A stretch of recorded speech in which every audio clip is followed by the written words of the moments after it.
Synology est sans conteste le leader sur le marché des NAS, même si Asustor, QNAP ou TerraMaster proposent également de bons produits et sont installés depuis pas mal de temps sur le marché, et que de nouveaux challengers arrivent, comme par exemple Ugreen, dont nous reparlerons prochainement, pour tenter de bouleverser le marché et prendre leur part du gâteau. Bref, la concurrence fait rage, et Synology, surtout sur la partie grand public, est attendue au tournant par ses utilisateurs historiques. Alors cette série 25 est-elle à la hauteur? Propose-t-elle ce qu'on attendait depuis pas mal de temps? Révolutionne-t-elle les habitudes de la marque? Et si oui, est-ce pour le meilleur ou pour le pire? On voit tout ça après le générique.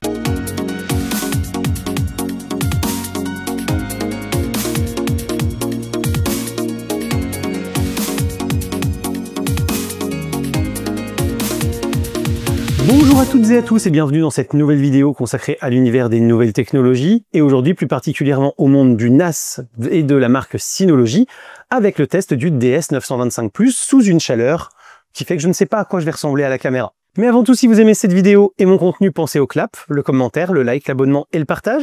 C'est gratuit, ça ne vous prend que quelques secondes et c'est le meilleur moyen de soutenir mon travail. Alors je remercie infiniment tous ceux parmi vous qui prendront le temps de le faire. Et on a d'ailleurs Michael Servet, Michel B et François Lédanon qui ont utilisé le bouton rejoindre sous leur vidéo. Donc merci beaucoup à vous pour le soutien que vous m'apportez. Et notez bien sûr que comme d'habitude, cette vidéo est chapitrée. Alors si vous êtes tombé un peu là par hasard et ne connaissez pas vraiment le monde du NAS, j'en doute mais on ne sait jamais, et ce que ce type d'outil vous permet de faire, je vous invite fortement à mettre en pause et à aller voir ma vidéo sur le sujet, ici en fiche ainsi qu'en description, avant de continuer. Et pour ceux qui connaissent les NAS mais ne sont pas encore tout à fait familiers avec la marque Synology, sachez que les références Plus constituent le haut de gamme grand public PME de la marque, qui se décompose en séries Plus, Play, Normal, J et SE, de la plus performante à la moins performante. Enfin, notez que j'ai une playlist qui est plutôt bien fournie pour vous permettre de creuser un peu les fonctions et les fonctionnements des NAS Synology pour voir plus en détail de quoi ils sont capables. Je vous remets cette playlist ici en fiche ainsi qu'en description. Le DS925+ est extérieurement quasiment en tout point identique à son prédécesseur, le 923+, qui lui-même était identique à son prédécesseur, le 920+, qui lui-même était identique à son prédécesseur, le 918+, qui lui-même était... Bref, je crois que vous avez compris. À part le chiffre du modèle sur la face avant, on conserve exactement le même châssis éprouvé depuis bien longtemps par Synology sur cette gamme. L'avantage, c'est que l'on sait que ce design sobre et fonctionnel fait le job. L'inconvénient, c'est que les petites vibrations que les baies peuvent avoir sont toujours de la partie, même si ce design avait déjà bien amélioré les choses par rapport aux baies qui étaient sur les séries 13 et précédentes, qui étaient, elles, pour leur part, une vraie catastrophe sur ce point. Il mesure donc toujours 16,6 cm de haut pour 19,9 de large et 22,3 de profondeur et pèse sur la balance 2,26 kg, soit 200 g de plus que son prédécesseur. On retrouve sur l'avant le nom du modèle, un bouton de mise sous tension et d'extinction, un port USB 3.2 Gen 1, donc limité à 5 Gb maximum, 5 LED de statut et d'accès disque sur la tranche biseautée droite, et les 4 baies principales pour disque dur de 3,5 ou 2,5 pouces. L'USB est donc toujours bloqué 3 générations en arrière, les LED de réseau ne sont toujours pas de la partie en façade, et selon comment le NAS est positionné par rapport à vous, le placement des LED sur un bord biseauté peut les rendre tout simplement invisibles. Les reproches que je pouvais faire à ce design depuis un moment maintenant sont donc toujours d'actualité, ce qui est totalement logique. Les LED disposent de 3 puissances d'éclairage et peuvent être éteintes. Elles peuvent aussi s'allumer sur des plages horaires spécifiées et s'éteindre sur d'autres plages horaires. Les bits de statut et de défaut sont toujours désactivables. Les baies continuent de signaler leur numéro par un chiffre gravé dans la masse en dessous de ces dernières. Elles sont munies du système de fixation sans outil pour les disques de 3,5 pouces, alors qu'il conviendra toujours d'utiliser les vis fournies dans le bundle pour installer des disques de 2,5 pouces. Elles bénéficient de silent block pour limiter les vibrations et d'une fermeture par un simple clips. Il est bien évidemment possible de remplacer les disques durs à chaud. Sur la face arrière, nous retrouvons quelques différences avec son prédécesseur et pas forcément pour le meilleur. Côté amélioration, on dispose désormais de 2 ports 2,5 Gb par seconde, prenant en charge l'agrégation de liens, mais aussi bien sûr le SMB multi-channel, auquel j'avais d'ailleurs dédié une vidéo, ici en fiche ainsi qu'en description. Côté conservation de l'existant, on retrouve le port d'alimentation, un port USB 3.2 Gen 1, un connecteur anti-vol, un bouton reset et les 2 ventilateurs de 92 mm. Côté régression, vous noterez qu'il n'y a plus d'emplacement pour installer une carte réseau de 10 Gb par seconde. C'est nul! Ce qui fait que paradoxalement, ce 925 Plus est dans les meilleures conditions, moins rapide, puisqu'il ne pourra jamais dépasser les 5 gigabits par seconde, que le 923 Plus qui lui pouvait monter à 10 gigabits par seconde alors qu'il était de la génération précédente. Et sur ce point, j'avoue que ça m'interroge quand même vraiment. Enfin, l'usage d'une baie d'extension est toujours possible, mais troque sa connexion eSATA vieillissante pour un port USB-C beaucoup plus dans l'air du temps. Seulement, ce changement s'accompagne du lancement d'une nouvelle baie dédiée, la DX525, rendant théoriquement impossible l'usage de votre DX517 précédente, ou encore moins de votre DX513. Rageant, même si une vidéo dédiée sur cette chaîne, à retrouver ici en fiche et en description, vous explique comment faire pour conserver quand même vos baies d'extension précédentes si vous le souhaitez. Sur le dessous, nous retrouvons de gros patins antidérapants et anti-vibration, ainsi que les 2 trappes pour accéder au port M2, permettant l'ajout de SSD qui pourront servir au choix de stockage supplémentaire ou de cache SSD. Mais nous reviendrons sur ce point un peu plus loin dans la vidéo, car la compatibilité des usages possibles avec les différents disques n'est pas forcément aussi large qu'avant, puisqu'il y a pour cela un vrai sujet. Enfin, la bonne circulation de l'air est toujours assurée par des ouvertures sur les côtés, au nom de la marque. Ceci implique donc de laisser de l'espace à l'arrière du NAS, mais aussi sur les côtés de ce dernier pour une ventilation optimale. Et donc, tant que nous parlons de la ventilation, le 925 Plus est toujours compatible avec 3 vitesses, appelées par Synology calme, frais et plein régime. Les modes calme et frais restent plutôt silencieux et s'adaptent en vitesse si le système chauffe trop, alors que le mode plein régime, pour sa part, est particulièrement bruyant, mais permet d'avoir un ventilateur toujours au maximum et clairement à réserver aux salles informatiques dédiées, puisqu'il fait tourner les ventilateurs en permanence à fond, et donc c'est généralement réservé à des usages dans des espaces plutôt très chauds. Le CPU de ce DS925 Plus évolue pour une version plus véloce, mais plus ancienne d'1 an. On passe donc d'un CPU de 2019 à un CPU de 2018, en passant d'un R1600 2 cœurs 4 threads à un V1500B 4 cœurs 8 threads. On perd 400 MHz sur la vitesse de base et la fonction boost dans l'histoire, mais on double le cache L2 et la bande passante PCI Express, utilisée par exemple pour les SSD, et peut-être aussi pour la baie d'extension, parce que pour ce point-là, je n'ai pas d'infos. Et côté bench en multicœur, on est 20 à 35% plus rapide. Donc même si on peut toujours regretter l'usage de CPU plutôt anciens et l'absence de iGPU pour ceux qui utilisent le transcodage vidéo sur leur NAS, force est de constater que, objectivement, la puissance monte quand même un peu, et c'est toujours déjà ça de prix. Le processeur est épaulé de base par 4 Go de RAM. On est ici sur de la RAM ECC à correction d'erreur. La RAM ECC n'étant utile que pour des usages de calcul ou de base de données hyper critiques afin d'ajouter une sécurité supplémentaire quant à l'intégrité des données, on voit bien que le 925 Plus est vraiment orienté entreprise et que le grand public qui veut la RAM la moins chère et un iGPU pour le transcodage multimédia sera plutôt amené à se diriger vers un DS423 Plus en attendant la sortie imminente du 425 Plus dont le test arrivera prochainement sur cette chaîne. Ce 925 Plus peut accueillir jusqu'à 32 Go de RAM avec maintien de la garantie constructeur en remplaçant la barrette existante par une 16 Go et en lui adjoignant une petite sœur sur le second port de RAM disponible. Ces 32 Go seront surtout utiles aux tâches les plus exigeantes, avec des VM multiples, de l'auto-hébergement de sites web, un peu vaste et avec pas mal de visiteurs simultanés, ou encore des utilisateurs utilisant tous des services différents en même temps, et très souvent en plus des services qui seront hébergés par des VM ou des conteneurs Docker. Côté consommation électrique, Synology annonce son NAS pour une consommation de 37,91 watts en utilisation. Mais d'expérience, j'ai déjà pu constater à plusieurs reprises que c'était souvent beaucoup plus, tout constructeur confondu. Le 925 Plus respecte pour sa part sa fiche technique, puisqu'en usage en pointe, j'ai pu relever jusqu'à 38 watts avec 4 disques et 2 SSD équipés. En attente, sans hibernation des disques, ce NAS consomme autour de 26 watts. Tandis qu'en veille, il est sous le seuil de détection de ma prise Meros qui me sert à faire les mesures, et donc il a une consommation qui est inférieure à 0,5 watts. Ce NAS peut donc accueillir jusqu'à 4 disques durs d'un maximum de 26 Tera chacun.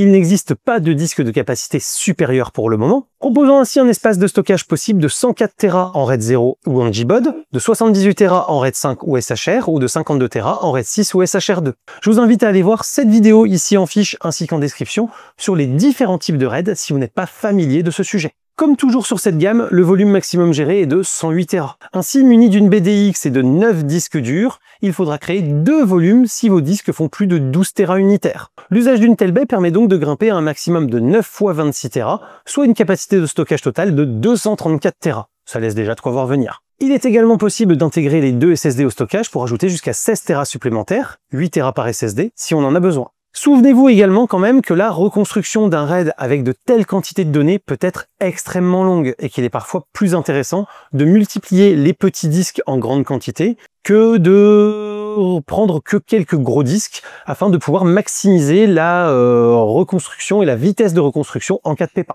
En termes d'installation, on reste sur une installation classique de Synology. On se connecte via une interface web, on peut migrer ses données depuis un NAS plus ancien facilement si besoin, ou si on démarre de zéro, on se retrouve accompagné pas à pas pour créer son premier compte utilisateur et son premier volume. Attention toutefois, si vous migrez depuis un NAS qui ne prenait pas en charge le BTRFS et que vous souhaitez profiter de toutes les sécurités offertes par ce format de fichier, comme par exemple l'auto-réparation des données qui seraient corrompues, ou encore les snapshots qui sont rapides et flexibles et qui rendent de grands services, il faudra alors effectuer une sauvegarde de vos données et reprendre de zéro, puisque rien ne permet pour l'instant de convertir une partition EXT4 en partition BTRFS sans perdre les données qui s'y trouvent. Attention également si vous migrez depuis un NAS de seulement 2 baies, contrairement à une installation directe sur un NAS de 4 baies auquel on ajouterait ensuite des disques durs progressivement, il est alors, quand on vient d'un 2 baies, impossible d'étendre le volume pour le passer d'un volume SHR sur 2 disques à un volume SHR sur 4 disques. Si vous vous trouvez dans ce cas, il vous faudra alors créer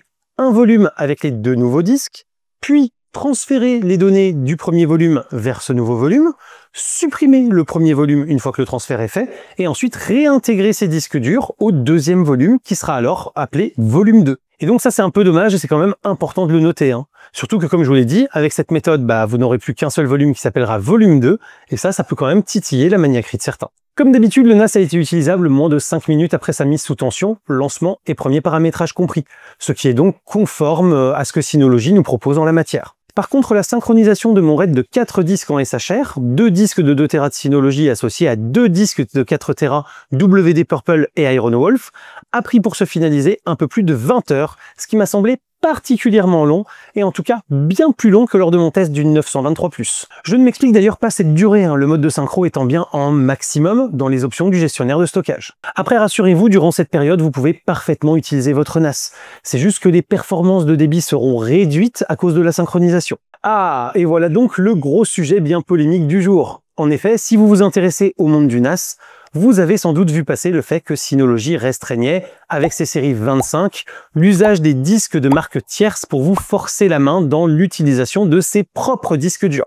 Alors je vais être direct et je ne vais pas mâcher mes mots, comme d'habitude diront ceux qui me suivent depuis longtemps, malgré un partenariat avec la marque depuis plus de 5 ans et que j'avais mis des années à obtenir, je vais vous parler franchement. Je ne cautionne pas du tout cette pratique et ce changement. Surtout lorsqu'on sait que les disques Synology ne sont que des disques Toshiba avec un firmware maison et n'ont donc technologiquement absolument rien de révolutionnaire qui puisse justifier d'en forcer leur usage. Que Synology donne des avertissements éventuels sur la stabilité en cas d'usage de disques tiers, ok, j'aurais pu l'admettre. Qu'ils indiquent qu'ils limiteront leur support en cas de souci si les disques maison ne sont pas utilisés, j'aurais éventuellement pu l'admettre aussi, même si je n'aurais déjà pas cautionné ou justifié cette pratique. Mais alors là, clairement, au premier démarrage, mes disques Seagate WD et Crucial pour les SSD que j'avais équipés dans mon 925+ de test étaient tout bonnement invisibles.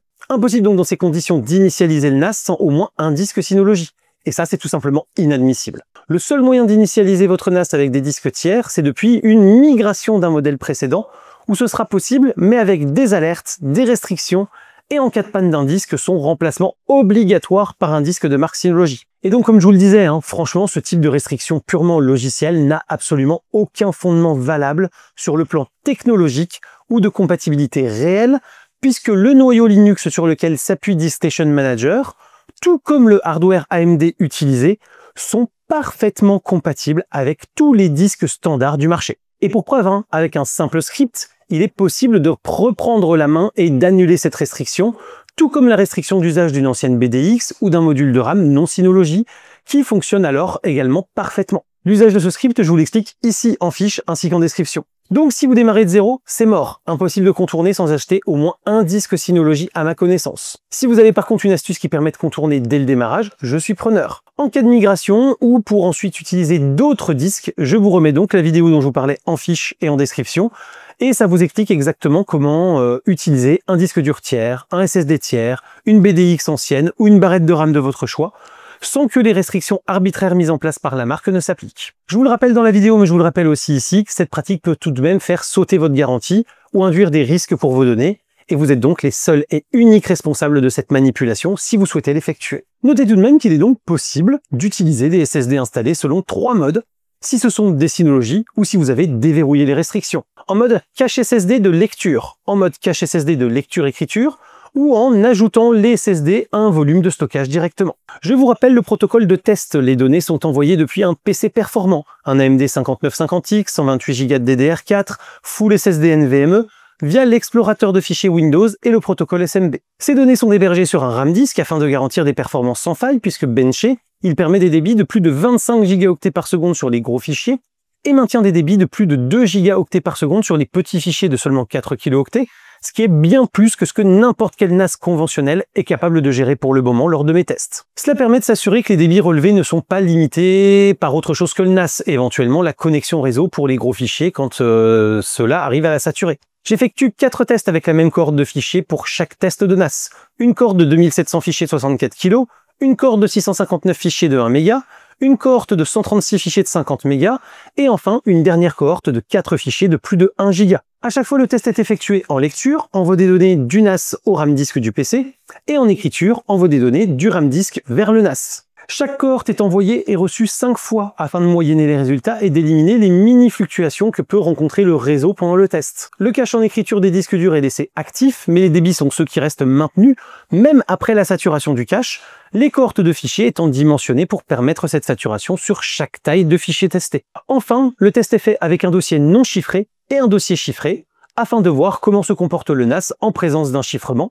et s'il parvient ou non à maintenir ses performances. Tout d'abord, je effectue le test avec une seule connexion 2,5 gigabits par seconde active. On obtient les résultats suivants que je vous ai remis pour plus de clarté dans un graphique. On voit que dès les fichiers de 50 mégas, il est possible de saturer la connexion à 2,5 gigabits par seconde, soit 312 mégaoctets par seconde théorique, avec des débits qui plafonnent autour de 300 mégaoctets par seconde. C'est très bien, parce que ça veut dire que le passage de 1 à 2,5 gigabits permet au 925+, de quasiment tripler les débits sur les gros fichiers par rapport au 923+, en 1 gigabit seulement, en lecture comme en écriture non chiffrée, et en lecture chiffrée, et de doubler les débits en écriture chiffrée. Il fait également un poil mieux sur les petits fichiers de 1 méga non chiffrés, mais paradoxalement moins bien sur les fichiers chiffrés. Les chiffres relevés en écriture chiffrée montrent les limites du circuit de chiffrement incorporé au processeur AMD V1500B qui équipe ce NAS, et n'est clairement pas suffisant pour permettre une écriture chiffrée aux pleines capacités des connexions réseau de ce NAS DS925+. Avec 2 liens de 2,5 gigabits agrégés, on augmente encore les débits sur les fichiers de 50 mégas et de 1 giga, pour atteindre de 384 à 422 mégaoctets par seconde sur les fichiers de 50 mégas, de 402 à 502 sur les fichiers de plus de 1 giga. C'est énorme, puisque c'est là encore plus de 2 fois mieux que le 923+, utilisé avec ses 2 liens 1 gigabit par seconde. Malheureusement, le bridage en écriture chiffrée se fait alors d'autant plus remarquer dans ces conditions. Par ailleurs, je regrette quand même que les 522 mégas annoncés par Synology n'aient pas été atteints, même si j'en suis assez proche, et plus encore qu'il ne soit pas possible de saturer totalement les 2 liens de 2,5 gigabits par seconde qui, cumulés, devraient permettre d'atteindre plus de 600 mégaoctets par seconde. Côté Crystal Disk Mark, j'ai obtenu 575 mégaoctets par seconde en lecture, 465 en écriture, non chiffré sur les plus gros fichiers, et de 4 à 27 sur les plus petits. Sur le dossier chiffré, j'ai des performances à 539 mégaoctets par seconde en lecture et 283 en écriture pour les gros fichiers, et entre 4 et 22 pour les plus petits. Le chiffrement de mon dossier non chiffré a pris au NAS environ 3 minutes 30. Ce qui est bien mieux que son prédécesseur, le 923+, qui en avait mis environ 8. La copie en interne est également extrêmement performante, puisque les 17 Go qui composent mes cohortes de test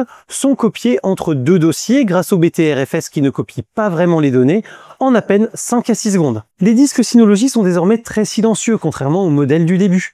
C'est d'autant plus flagrant quand on les compare au Seagate Ironwolf, très performant aussi, mais dont les grattements sont incroyablement plus audibles. En termes d'usage, il est possible sans souci de lire plusieurs sources vidéo 4K en simultané si c'est le périphérique de lecture qui assure le décodage du fichier, puisque dans ce cas, le NAS s'occupe uniquement d'envoyer des données brutes. C'est d'ailleurs l'usage que je vous recommande pour obtenir les meilleures performances et le plus de stabilité avec tout type de fichiers vidéo après vidéo. Sans paquet additionnel, il m'a été impossible de lire mes vidéos de test en 4K. Sans transcodage, Plex offre d'excellentes performances lors de mon test, avec des démarrages de lecture rapides et stables.